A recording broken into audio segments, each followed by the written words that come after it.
Well, geodetic control networks.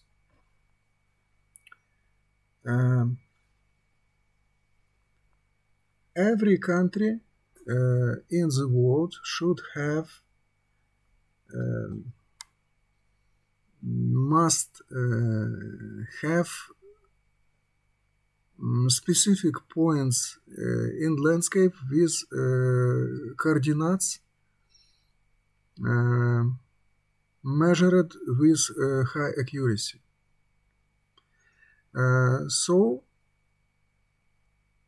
for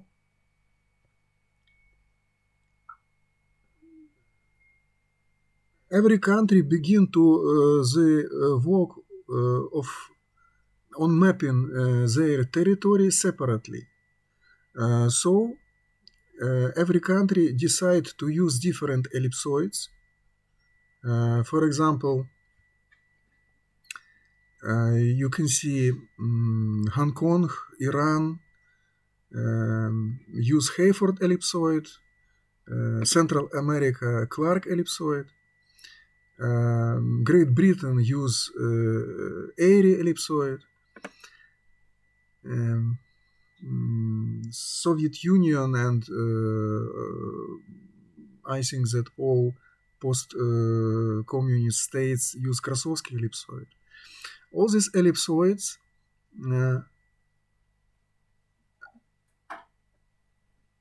helps us to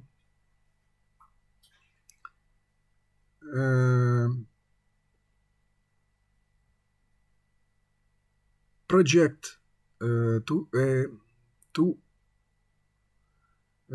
get pictures or projections of every point of landscape onto this ellipsoid surface. And so we can get ellipsoidal coordinates. Then we transform this ellipsoidal coordinate into the flat coordinate using projections, cartographic or geodetic projections, for example, Gauss-Krüger projection or UTM projection. When these coordinates on the territory is projected, we begin to create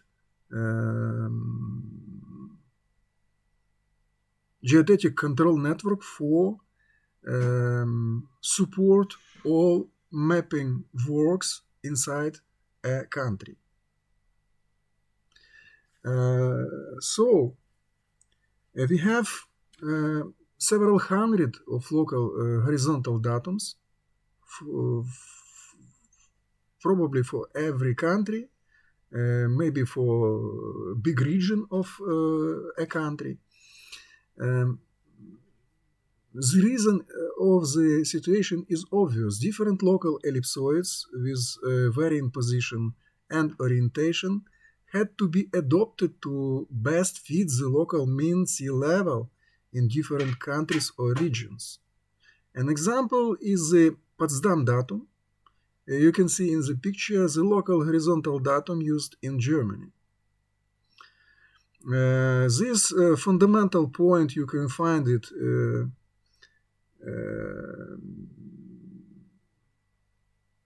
just in the Raunberg. It's not far from Berlin. It had been established in 1853 during the creating German main triangle network. And this network is served as a super ordinate triangulation network, first in the Kingdom of Prussia and finally in the Federal Republic of Germany. We use these ground points until the end of 20th century. Nowadays, we use not only triangulation, but mostly um, global satellite positioning system. Вот. So you can see the fundamental point in Germany.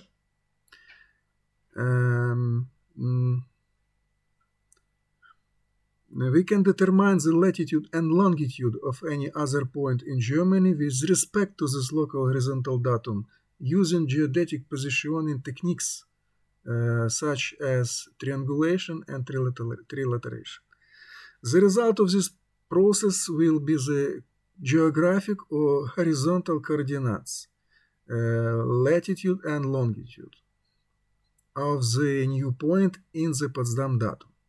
Other examples of local horizontal datums or geodetic datums are the North American datum 1927. This datum is used for the North American countries. The Tokyo datum from Japan, the European datum for the European countries, and the Amersfoort datum for Netherlands. Well, the local horizontal datum is realized through a so-called triangulation network or survey network. Such a network consists of monumented points forming a network of triangles mesh elements, as you can see in the picture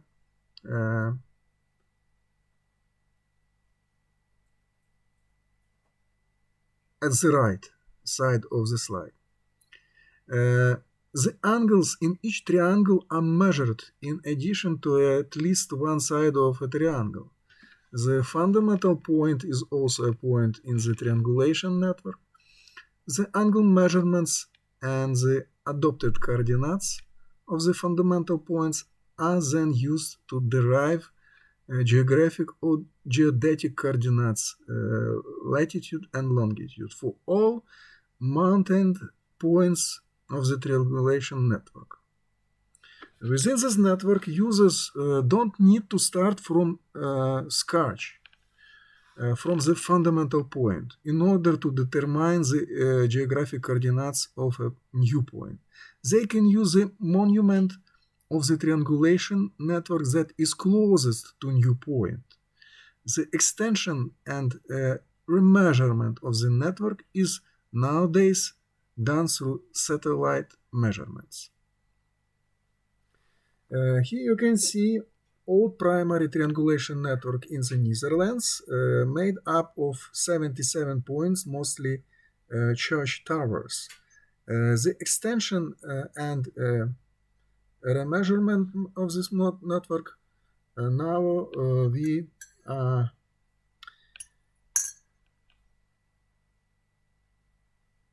are doing through global navigation satellite systems.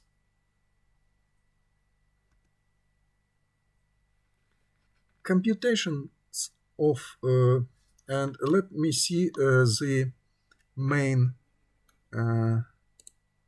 let me show you the main site of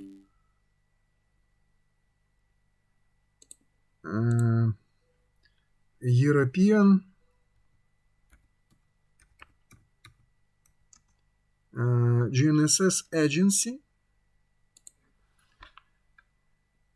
It's a part of European Union agency for the space program. I will share the link to the site with you, and you can see small video rolics and small explanation of how this satellite equipment is working. Well, here you can show you the link.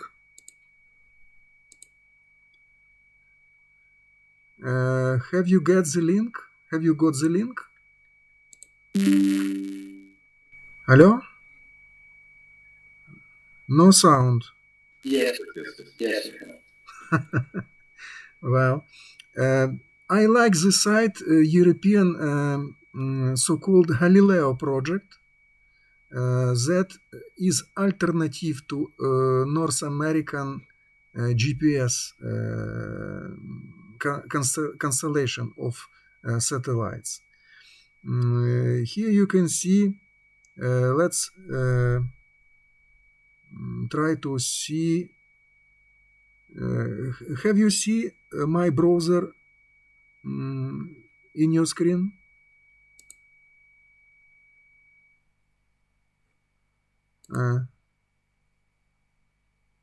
Can you see this YouTube video? Yes. Satellite positioning has become a vital part of our everyday lives and is key for farming, science, precise timing and emergency response. We use it in our phones, cars, planes, trains, ships and thousands of other applications.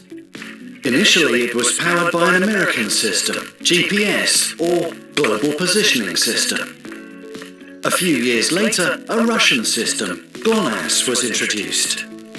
In 2016, Galileo, the European Global Navigation System, launched its initial services. So what is Galileo and what makes it different from other constellations?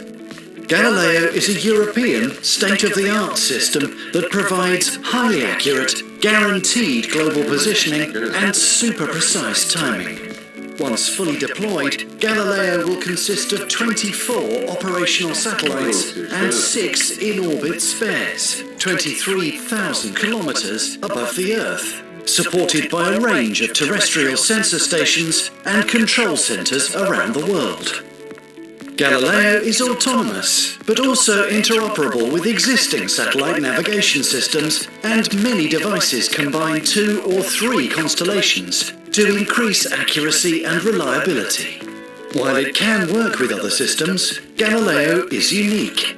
First of all, it's European and under civilian control. All other systems are operated by the military, so it provides Europe and European citizens with independence and sovereignty. Galileo also provides a range of new services, including search and rescue, PRS, a secure service for government applications, and a more precise positioning for commercial applications. By offering dual frequencies as standard, Galileo will in fact deliver new levels of real-time positioning accuracy and substantially improve availability of the service under the most extreme circumstances. By deploying Galileo, Europe also minimizes the risk of other navigation systems being switched off or degraded. Galileo is the result of unprecedented European cooperation and innovation to offer people across the globe a new, reliable, independent civilian navigation and timing system that will power limitless applications.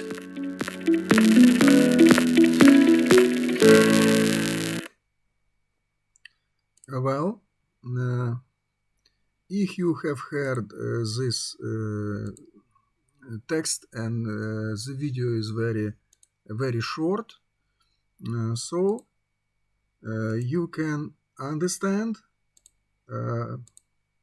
all the peculiarities of the Galileo system. Well, sorry? Excuse me, without this issue, I was trying to tell you that we cannot hear the sound. In any case, you have seen the picture. The sound is very easy. I ask you, it's because of this retranslation of YouTube by Google Meet.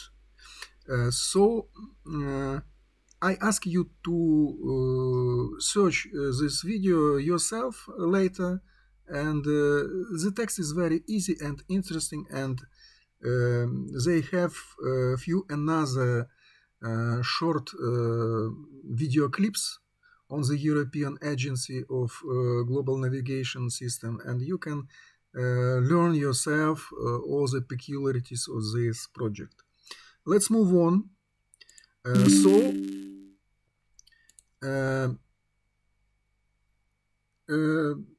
Let's go to the history of the computations and the theory of geodetic networks establishing. Computations of a triangulation network for a local horizontal datum were usually made with optical survey instruments such as a theodolite or total station. These instruments are leveled by means of spirit bubbles. The bubbles follow the influence of the Earth's gravity, which means that the computations have to be corrected with respect to the ellipsoid. Without these corrections, the computations may be distorted by some centimeters or even decimeters because of the local difference between the direction of the plumb line. You can see in the picture plumb line, it's normal line to geoid surface. So it has to be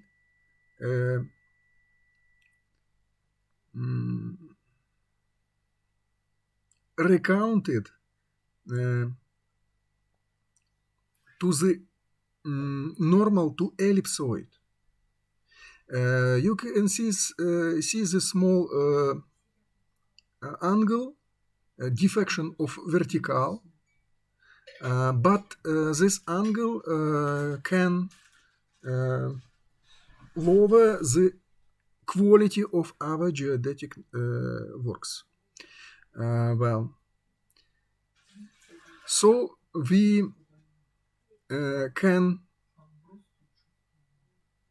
should knew about difference between the direction of the plumb line, the normal to the geoid, and the vertical direction on the ellipsoid, the normal to ellipsoid.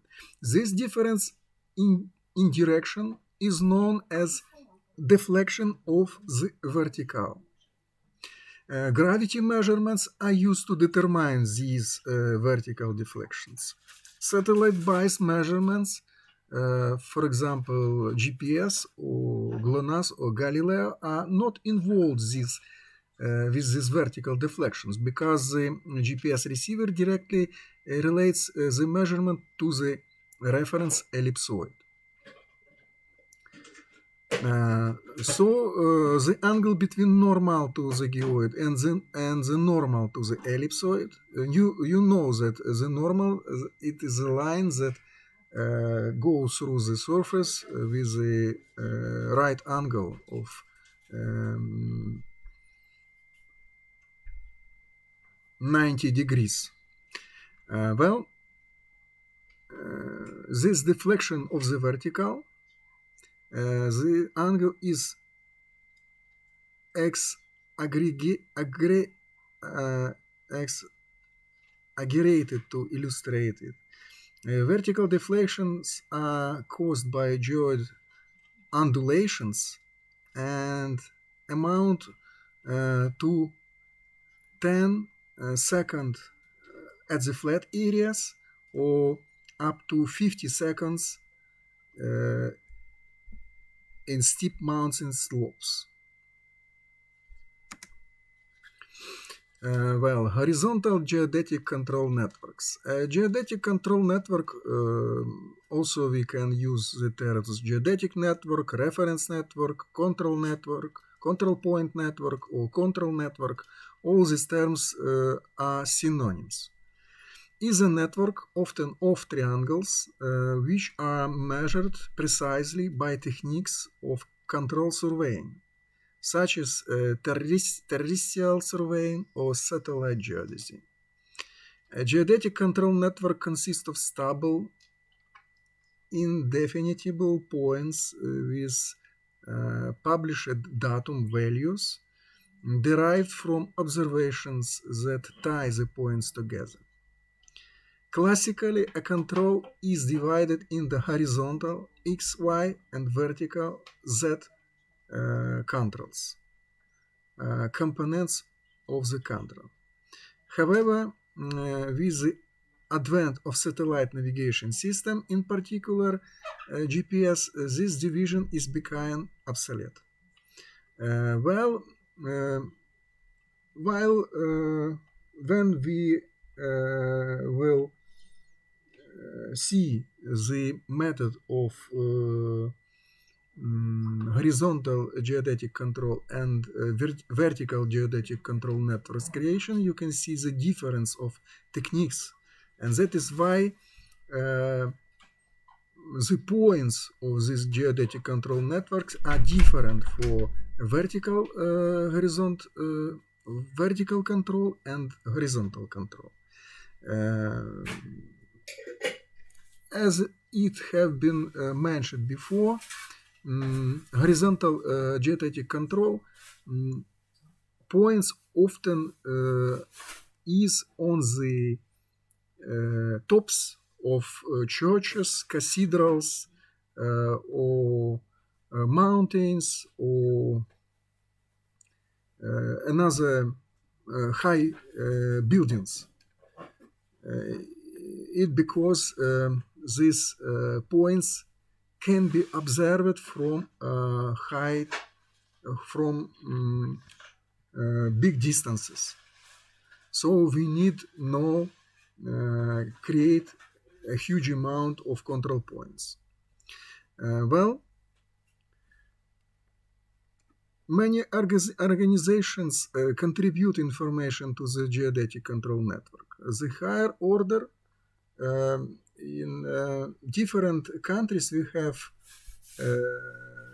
different hierarchical levels of networks: state network, local network, survey network, and special network. These networks, we can distinguish these networks by high precision. The higher order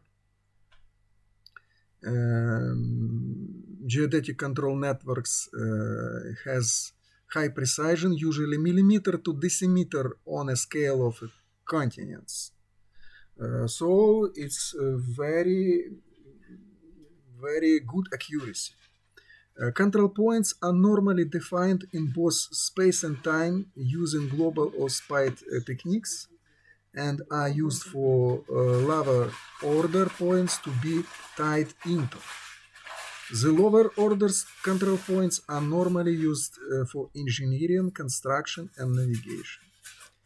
The scientific discipline that deals with the establishment of coordinates of points in a control network is called geomatics or surveying. Well, in this picture you can see status of horizontal control network of the United States.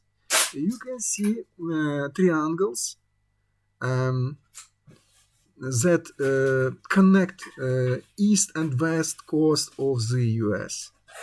In the bottom left, you can see example of control benchmark that is the center of which the coordinates of this every center is measuring by geodesists.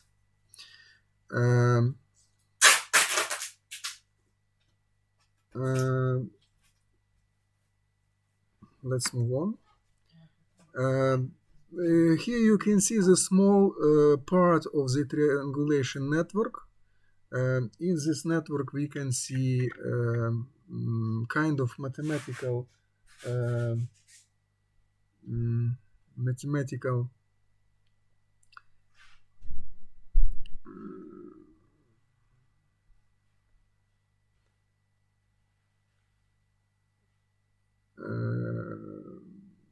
assignment.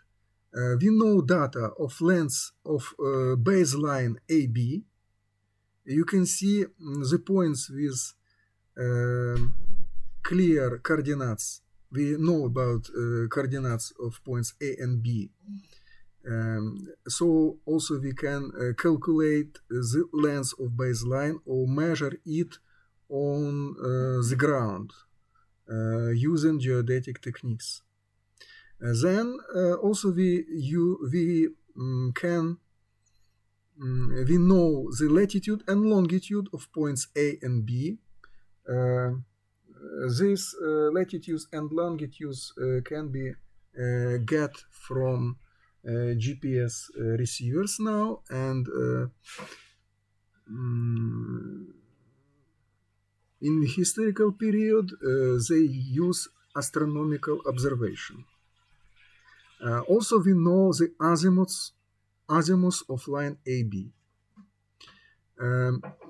Then we must to measure all the angles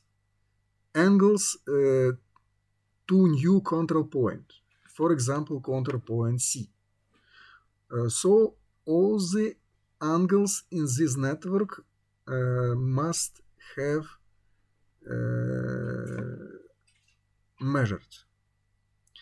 And then we computed data, latitude and longitude of point C, and other new points, lengths and azimuths of every line in this network, and the length and azimuth of diagonal AC. In this picture you can see fundamental geodetic networks for horizontal control all over the world. You can see that the geodetic techniques mostly have been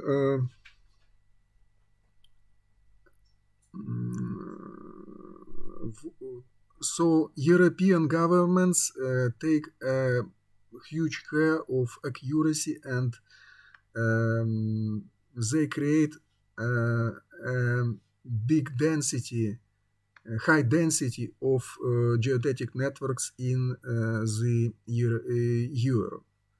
And then you can see the United States, South Korea, Japan, South Africa, East Australia also have the high density of geodetic networks. So it was a big work of big amount of geodesists who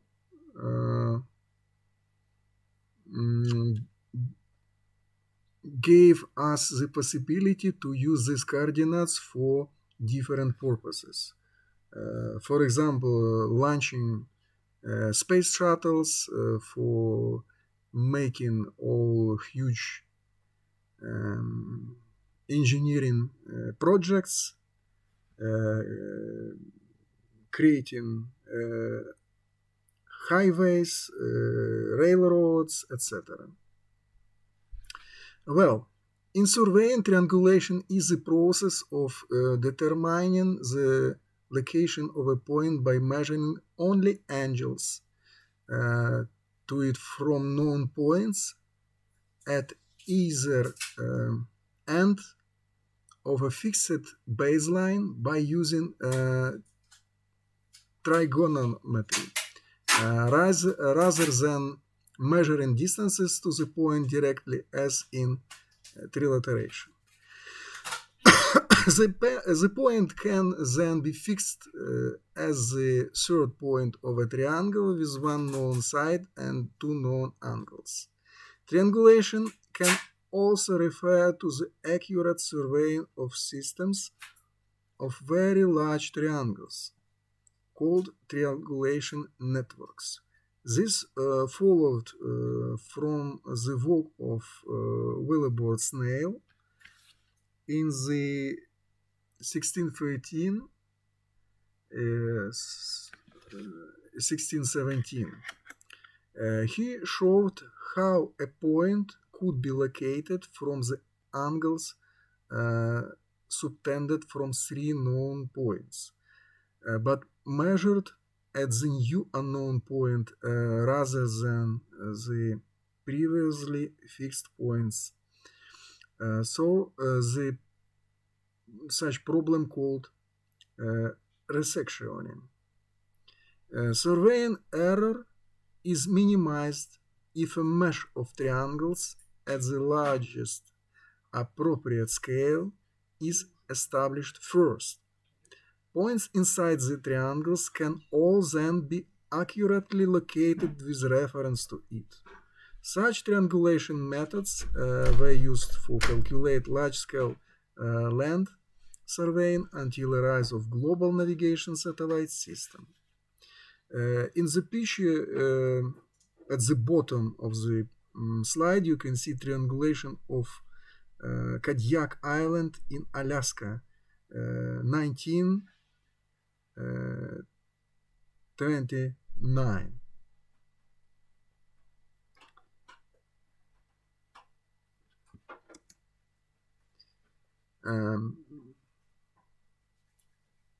You can see my students in the National Botanic Garden of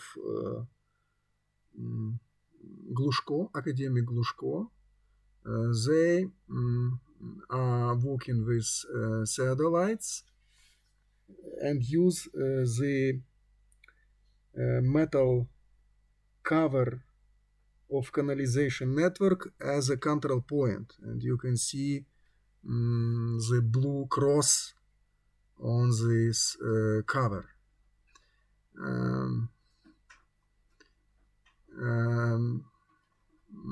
The student near the instrument, he is preparing the instrument to the work. He makes the vertical axis of the instrument directly to the center of control point, and he makes the vertical axis to be really vertical. Uses these small levels of the instrument. There are four general classes or orders of triangulation. First order or primary triangulation is the most precise and exact type. The most accurate instruments and rigorous computation methods are used. It is costly and time-consuming, and is usually used to provide the basic framework of control data for an area and the determination of the figure of the Earth. The most accurate first-order surveys furnish control points which can be interrelated with an accuracy ranging from 1 part in 25,000 over short distances to approximately 1 part in 100,000 for long distances. Then second-order triangulation furnishes points closer together than in the primary network. While second-order surveys may cover quite extensive areas, they are usually tied to a primary system where possible. The procedures are less exacting, and the proportion error is 1 part in 10,000. Third-order triangulation is run between points in a secondary survey. It is used to densify local control nets and position of the topographic and hydrographic detail of the area. Error can amount 1 part in 5,000. The sole accuracy requirement for fourth-order triangulation is that the positions be located without any appreciable error on maps compiled on the basis of the control. Fourth order control is done primarily as mapping control. Here you can see another methods of geodetic control network creating. Trilateration. Trilateration involves measuring the sides of a chain of triangles or other polygons. From them, the distance and directions from A to B can be computed. Well, in triangulation, we measure on the angles, and in trilateration, every distance.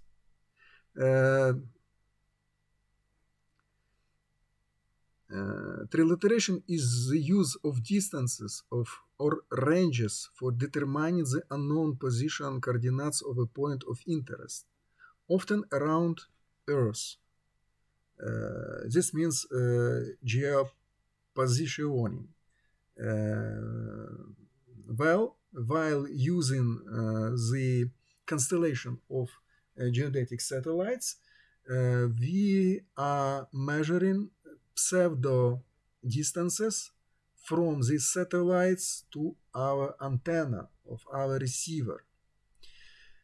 I will explain later while we do not use term distances. Instead, we use pseudo distances.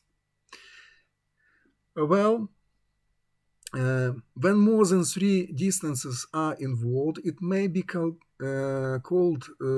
multilateration for emphasis. The distances or ranges might be ordinary Euclidean distances, slant ranges, or spherical distances, scaled central angles on the surface of ellipsoid. As in true range multilateration or biased distances, pseudo-ranges, as in pseudo-range multilateration.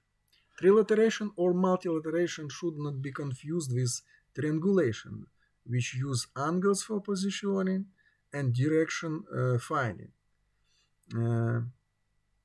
which determines the line of sight direction to a target without determining the radial distance. And the third method is traverse. Traverse involves measuring distances and the angles between them without triangles for the purpose of computing the distance and directions from A to B. Here in the picture you can see a kind of trilateration while three satellite gives radio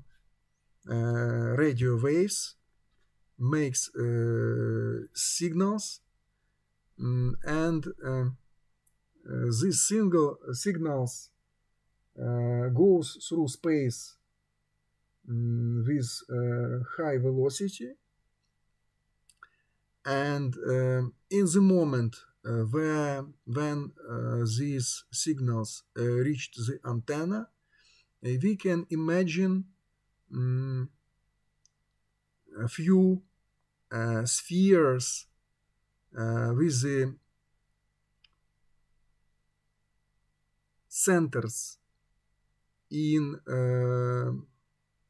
the points where satellites had been at the moment, and the intersection of these spheres or intersection of these circles at the plane can help us to find the coordinates of control point. Let's move on. Let's talk about a traverse. A traverse may be of two types, namely open traverse and closed traverse. Open traverse a traverse is said to be open traverse when the traverse starts at one point and terminates at another point as shown in the figure. Open traverse is also called a unclosed traverse. It is suitable for surveying of roads, coastal lines, etc. Closed traverse. A traverse is said to be closed traverse when the traverse formed a closed circuit, as shown in the figure. In this case, both starting and terminating points of the traverse coincide with each other. It is suitable for the survey of boundaries of ponds, sports grounds, forests, agricultural lands, etc. The one of the easiest example of surveying is compass surveying. Let us try to understand how does it work. Compass surveying is recommended. A large area to be surveyed, the course of a river or coastline is to be surveyed, the area is corroded with many details and triangulation is not possible.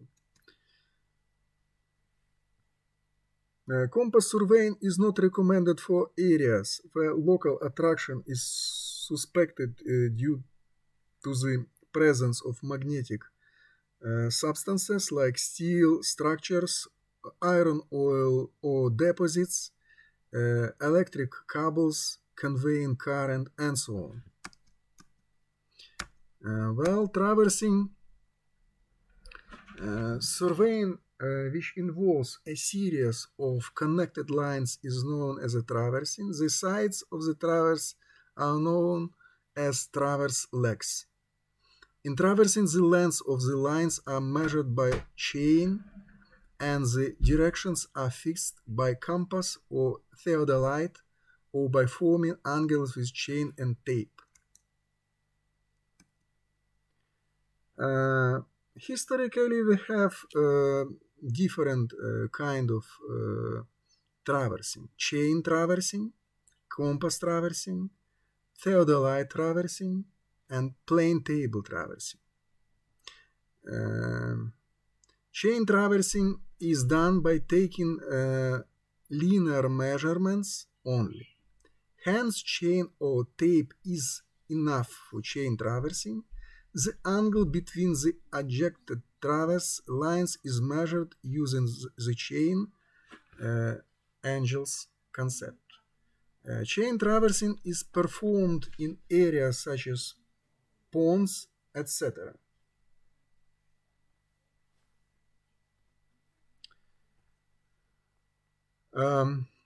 Where it is difficult to adopt triangulation. The chain angles concept is nothing but finding the angle between two adjuncted sides by establishing the source side using tie stations. This angle between the sides can also be fixed by establishing a chord of known lengths between the sides. Chain traversing by chain angle, compass traversing by free needle, theodolite traversing by fast needle, and plane table traversing by plane and table. In Ukrainian and Russian languages, we used term menzula for plane table. And nowadays, this method really we do not use it at all. However, when I was young, when I was student, I have been working with plane table, and even more at the geodetic while at the geodetic practice in Kiev. uh,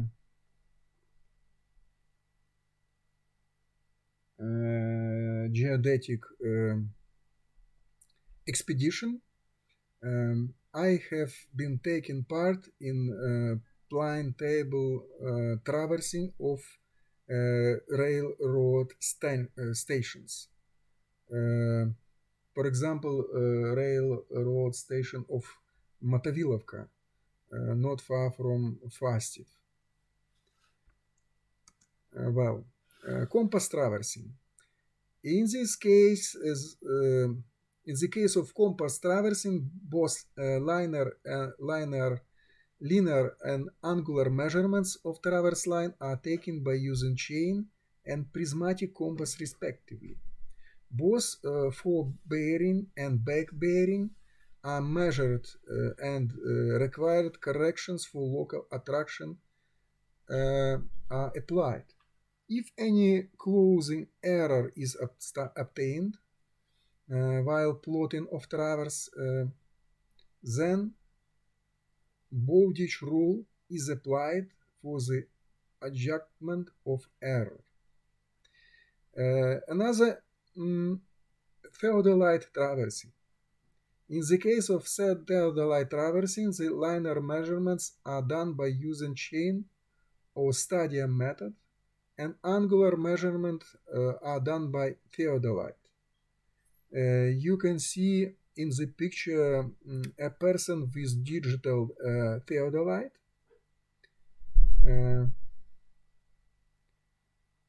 Using theodolite, the magnetic bearing of the first traverse line is measured, and from that magnetic bearing of other sides are calculated. This method is very accurate compared to the other methods. Another one, plantable traversing. In the case of plantable traversing, the measuring and plotting of the traverse on the paper are done simultaneously. The plantable equipment is set up at every traverse station one by one in a clockwise or anti-clockwise direction. The sides of each traverse station are drawn on a paper to a suitable scale. If there is any closing error, graphical methods are used for its adjustment.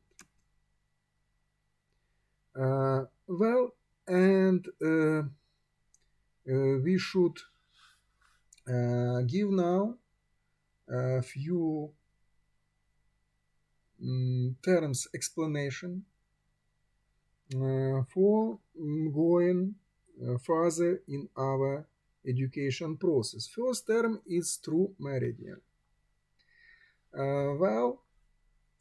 True meridian is the line or plane passing through the geographical North Pole, geographical South Pole, and any point of the surface of the Earth. You can see different meridians. First of all, prime meridian in Greenwich, and you can imagine every point on the Earth's surface can have its meridian. In a different periods of time, the maps of different countries have different geographic graticals. British maps has primary Greenwich meridian. French maps has primary Paris meridian, and then they finally decided to choose one international prime meridian, and this prime meridian is nowadays Greenwich meridian. However, we use not only true or astronomic meridian. We often use another meridians, and this is question to distinguish this meridian and understand how these meridians can be established. Well, as we have mentioned before, true meridian is line on a plane passing through the geographical North Pole and geographical South Pole, and any point on the surface of the Earth is true meridian. True meridian when the axis of Earth rotation, when we try to see how this axis goes up from the center of Earth, we can find that it finally goes very near the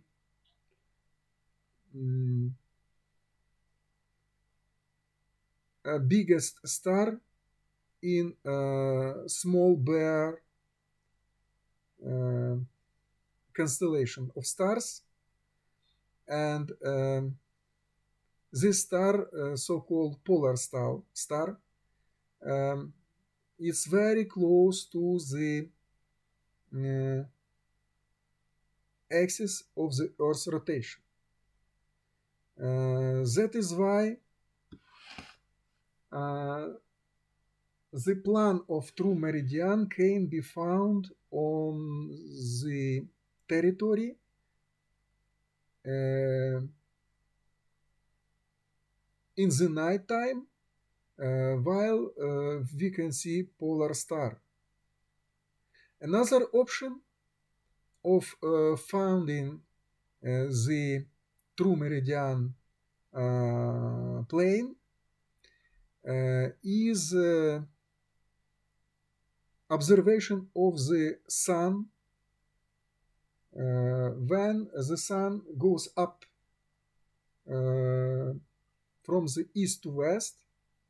In one point, the sun should be highest above horizon. In this moment, the shadow of any object will be the shortest. And when we draw the direction of the shadow of, for example, a small pencil in the field that stay vertically, we can find a true meridian line of the every point on the Earth's surface. The angle between the true meridian and line is known as true bearing of the line. It is also known as azimuth. You can see gray angle in the picture at the right of the slide. Another meridian is magnetic meridian. When magnetic needle is suspended freely and balanced properly, unaffected by magnetic substance, it indicates a direction. This direction is known as magnetic meridian. The angle between magnetic meridian and line is known as a magnetic bearing of the line. Arbitrary meridian. Sometimes survey of a small area, a convenient direction is assumed as a meridian known as arbitrary meridian. The angle between arbitrary meridian and line is known as arbitrary meridian of the line. Not arbitrary meridian, but arbitrary bearing. And the last one, grid meridian. It is a reference line established by state governments in the middle of the state for their projects in various departments. So grid meridian is also arbitrary meridian, but it's the direction of state grid. That is why the calculation of geometric center of the state is quite important.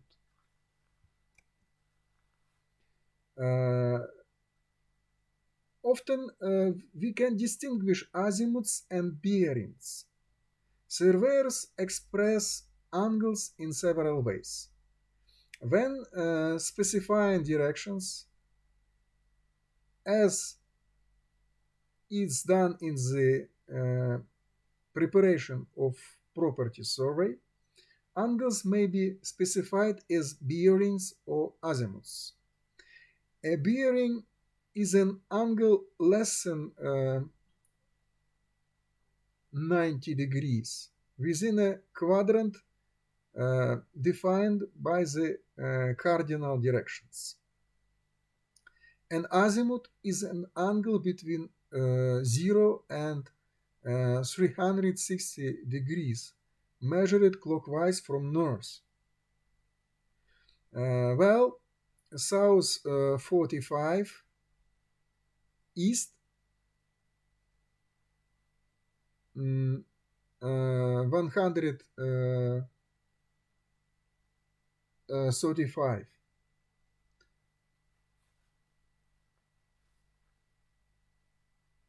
Are the same direction.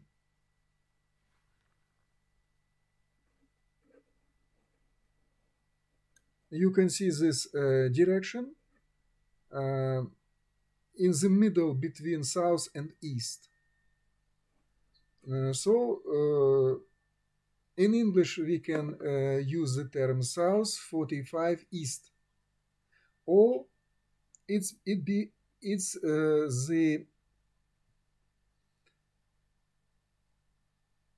explanation of direction from one particular point in between south and east. Another option, we can say the azimuth is 135 degrees. An interior angle, by contrast, is an angle measured between two lines or side, or between two legs of a traverse.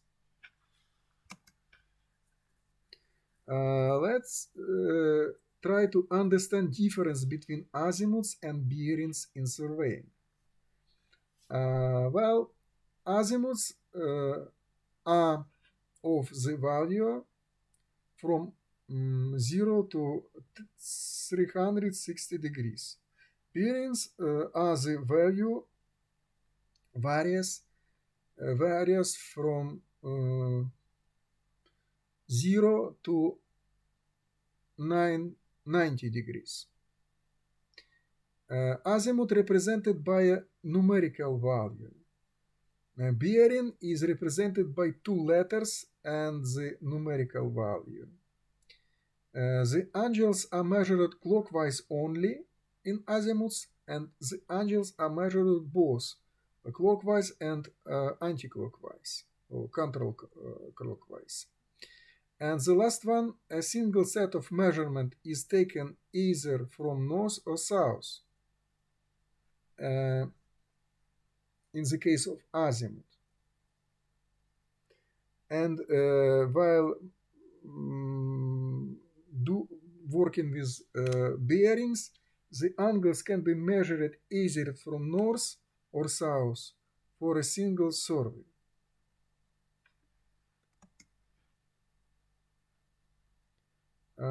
Well, computation of azimuth and bearings. Given the quadrant in which the line lies and provided the value of azimuth or bearing can help determine the other value. In northeast quadrant, a bearing is equal to azimuth. In southeast, bearing is 180 minus azimuth. In third quadrant, bearing is equal to azimuth minus 180 degrees, and in last northwest quadrant, bearing is equal to 360 degrees minus azimuth.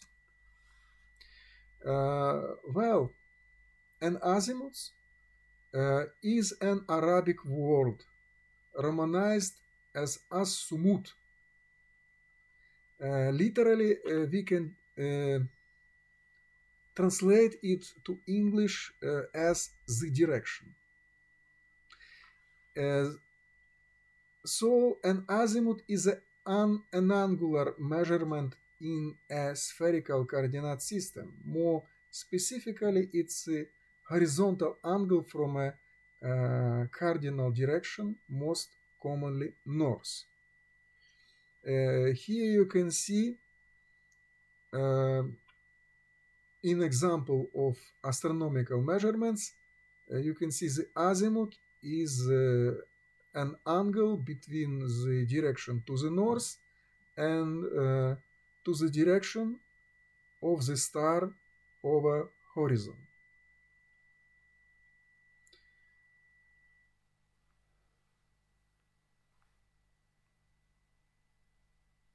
Well, you can see in the picture celestial meridian. You shouldn't be afraid. The celestial meridian is kind of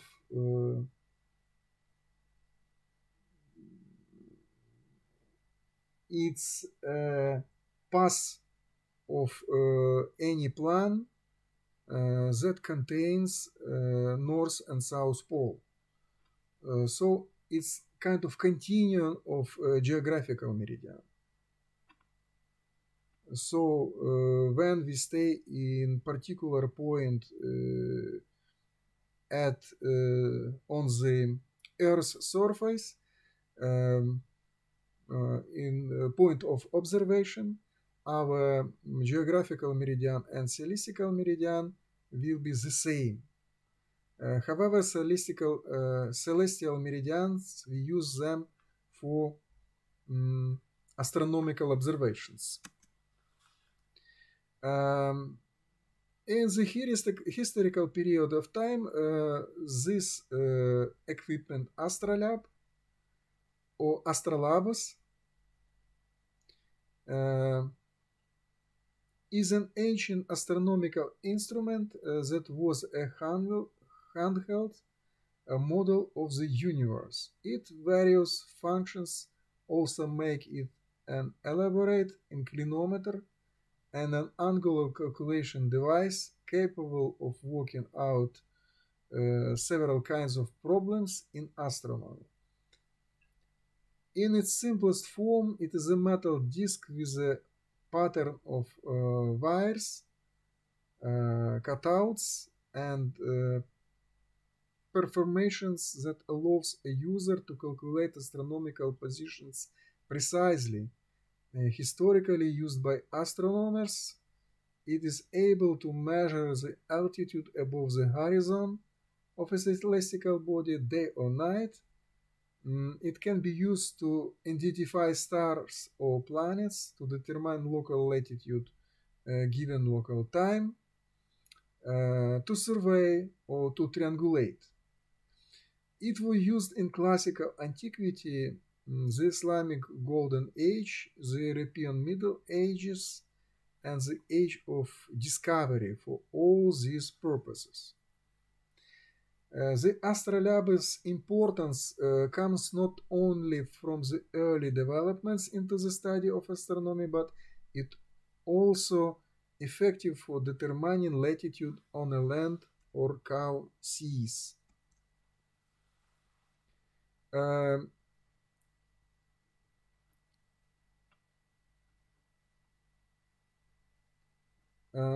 let me give you some explanation about different sections of our planet. We have two different conceptions of how to measure the distance on the Earth's surface. The shortest line on the globe, it is so-called Great Circle. Any great circle or near circle produced by the intersection of the surface of a sphere and a flat plane that passes through the center of the sphere. The equator and all lines of longitude, all meridians, are great circles. Great circles are used in navigation since the shortest path between any 2 points on the Earth's surface lies on a great circle. Well, one peculiarity of a normal section or a great circle is that while we, for example, want to go by ship from Cape Town, South Africa, to Melbourne, Australia, you can see this line, this normal section line or great circle line goes to the south of Indian Ocean.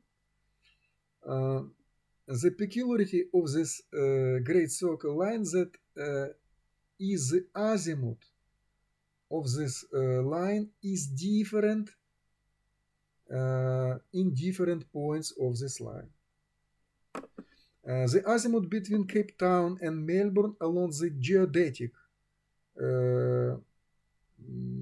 or the shortest road changes from 141 to 42.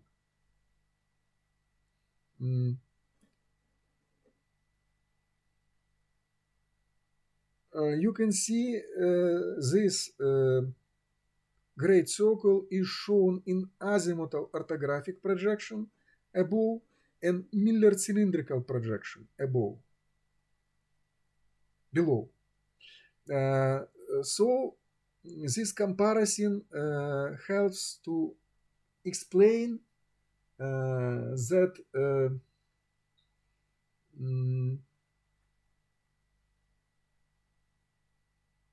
maps usually do not show the truth. In the picture below, you can see that the shortest line is not shortest in the picture. Another rhumb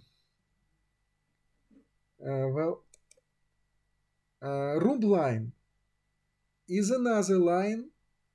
The rhumb line is a complex curve on the Earth's surface that crosses every meridian at the same oblique angle. A rhumb line path follows a single compass bearing. It is a straight line on a Mercator projection or a logarithmic spiral on a polar projection. A rhumb line is not the shortest distance between 2 points on a sphere. Well, I think that's not so obvious. However, these conceptions we need to explain and understand because while making geodetic surveys, uh, while creating maps, we should understand that the land, the earth is not flat. While making maps, we should use precise mathematical equations. And the last conception in this section, it is kind of cartographic azimuth. We have 5 minutes. Well, the cartographic azimuths or grid azimuths in decimal degrees can be calculated when the coordinates of 2 points are known in a flat plane cartographical coordinates. Well, cartographical azimuth alpha can be calculated by these equations.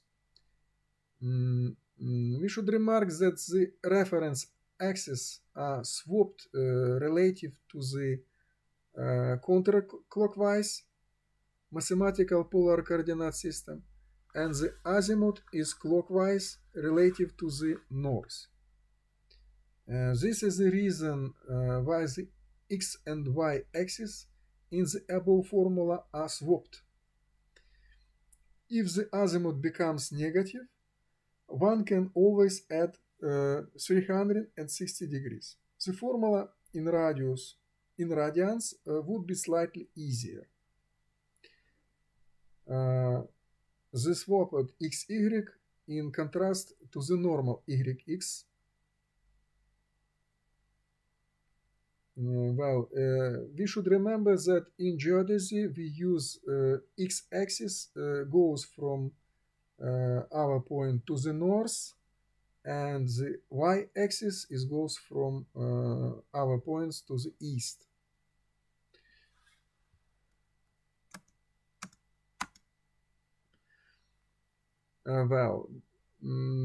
So we can distinguish azimuth and bearing. The horizontal direction of a point in relation to another point expressed as an angle form a known direction, usually north, and usually measured from 0 degrees at the reference direction clockwise through 360 degrees. Bearings are often referred to as true bearings, magnetic bearings, or assumed bearings, depending on whether the meridian is true, magnetic, or assumed.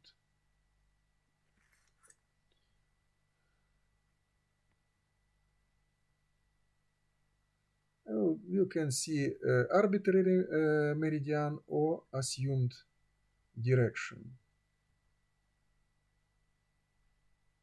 So in the picture, it can be not only the north direction, but the direction of from the second point to the first point, or to some point of orientation of our equipment.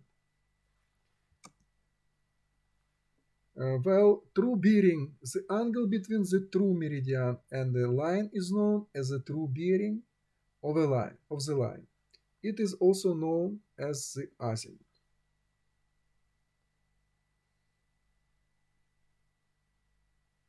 True meridian and true bearing. Magnetic meridian. We have spoken about magnetic meridian and magnetic bearing.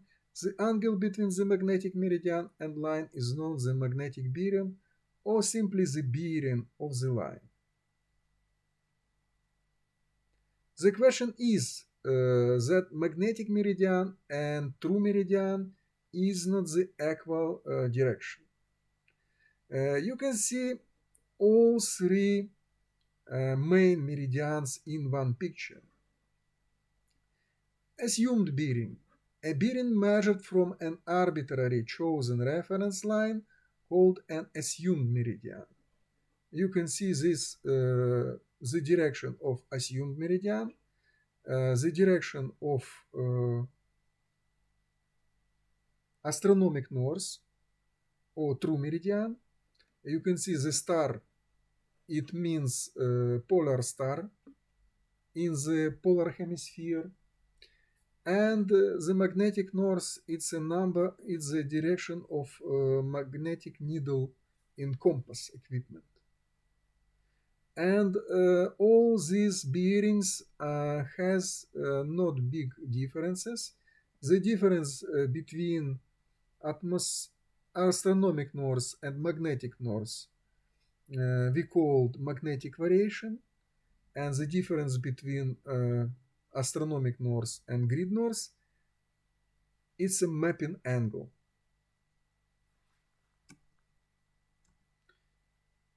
Well, arbitrary meridian. Sometimes for the survey of a small area, a convenient direction is assumed as a meridian known as the arbitrary meridian. Sometimes the stating line of a survey is taken as the arbitrary meridian.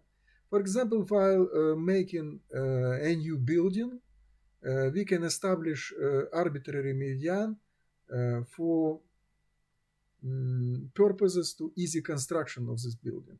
The angle between the arbitrary meridian and a line is known as the arbitrary bearing of the line. And grid meridian.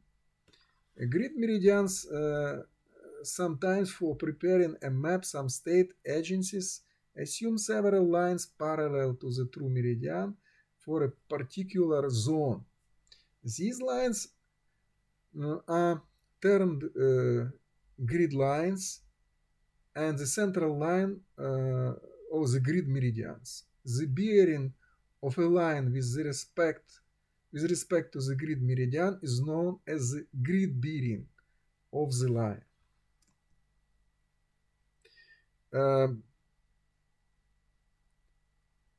Another terminology is designation of magnetic bearing. Magnetic bearings are designated by two systems: whole circle bearing or azimuth, as we have been spoken about, or quadrantal bearing of bearing. Well, whole circle bearing or azimuth, we can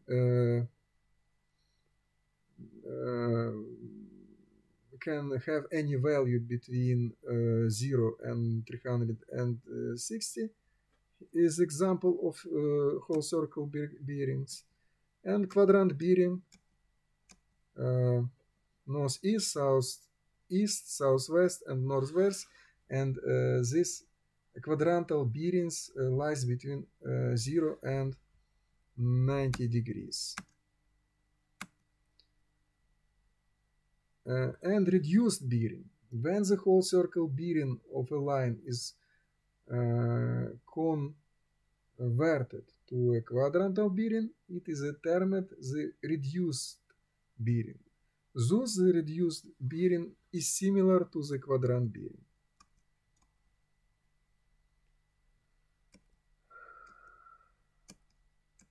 Well, the time is over.